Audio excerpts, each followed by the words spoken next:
Hoy en Huerto Mexicano aprenderemos a hacer estas prácticas macetas autorregables. Acompáñame a ver el paso a paso.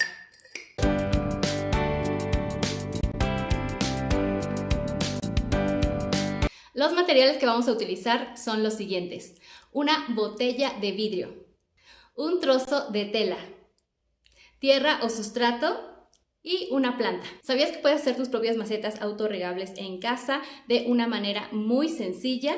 Hoy te enseño cómo. Lo primero que tenemos que hacer es seleccionar nuestra botella de vino. Una vez que lo hayamos hecho, vamos a retirar la etiqueta. Esto lo puedes hacer de diversas maneras. Yo aquí estoy eligiendo sumergirla en agua para que sea más fácil desprender la etiqueta. Otra opción es pasarla por la hornilla de la estufa para que se caliente la etiqueta y después va a ser más fácil desprenderla. Una vez que hemos retirado las etiquetas, vamos a lavar muy bien nuestras botellas y las dejamos secar. Como paso número 2, vamos a cortar nuestras botellas para generar nuestra maceta. Hay diversas técnicas para cortar una botella de vidrio. En mi caso, yo he realizado mi propio cortador de botellas con muy pocos materiales. La forma más común de cortar una botella de vidrio es enredar un hilo de algodón alrededor de la botella, colocar un poco de alcohol y prenderle fuego.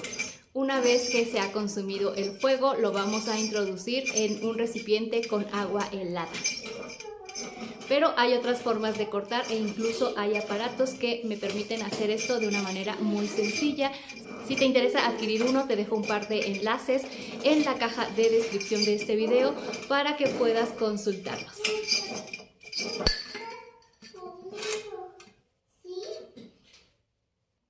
Una vez que tenemos cortada la botella, vamos a lijar con una lija suave para quitar todos los bordes filosos.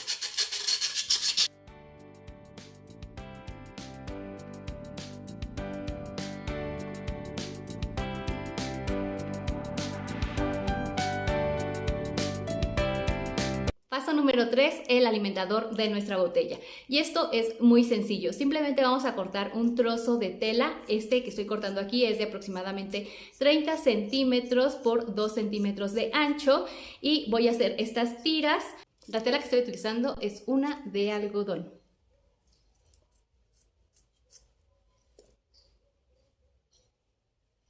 Cuando tengo mis tiras hechas, lo que voy a hacer es un primer nudo en la punta. Voy a realizar un segundo nudo.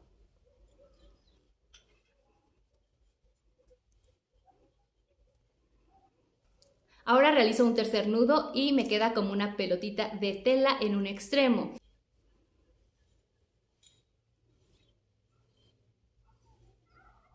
El extremo que tengo suelto lo voy a introducir en la botella. La pelotita de tela va a quedar en la boca de la botella, lo que impedirá que la tierra se vaya al fondo. Por el otro extremo de la botella voy a obtener mi tira de tela. Ahora simplemente coloco la planta de mi elección y comienzo a cubrirla con tierra o sustrato. La plantita. ¿Ahí? ¿Sí? ¡Ah! Se cayó. Y vamos a echar tierra encima.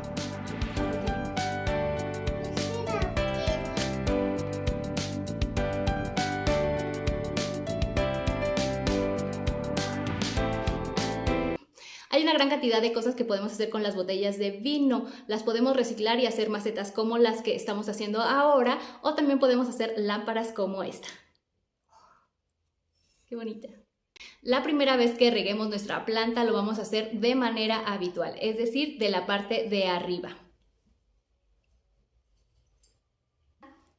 Una vez que he regado mi planta, ahora sí voy a colocar agua en la parte de abajo de la botella.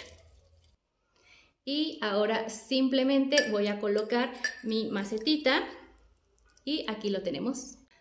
Aquí tengo mis dos macetas que han quedado muy bonitas y ahora las voy a colocar en un vivero. Mientras tanto, te cuento de los beneficios de tener este tipo de macetas en casa. Los beneficios de este tipo de macetas, número 1, es que son realizadas con materiales reciclados, por lo que son bastante económicas. Además, son muy prácticas y decorativas para tener en el interior de tu casa. Si no tienes idea de qué plantas colocar en ese tipo de macetas, déjalo en los comentarios y muy pronto haré un video al respecto con todas las posibilidades que puedes tener dentro de una botella. Si te gusta este tipo de ideas, no olvides suscribirte y activar la campanita de notificación porque semana a semana tenemos una idea nueva para nuestro huerto y jardín. Y el principal beneficio es que estamos realizando una maceta autorregable que no va a necesitar de mucha atención porque en la parte de abajo va a tener agua con la que se va a estar alimentando constantemente. El agua que se encuentra en la parte de abajo va a subir por capilaridad a través de la tela que le hemos colocado. Y de esa forma nuestra planta va a tener siempre agua. Finalmente, un consejo que debes tener en cuenta es que nuestra botella debe tener suficiente agua para que pueda realizar el autorriego. Yo te sugiero que revises una vez al mes que tenga suficiente agua y que agregues más e incluso puedes lavar tu botella para que luzca mucho mejor. Espero que este video te haya sido de utilidad. Nos vemos la próxima semana con una idea nueva para nuestro huerto y jardín. Hasta la próxima.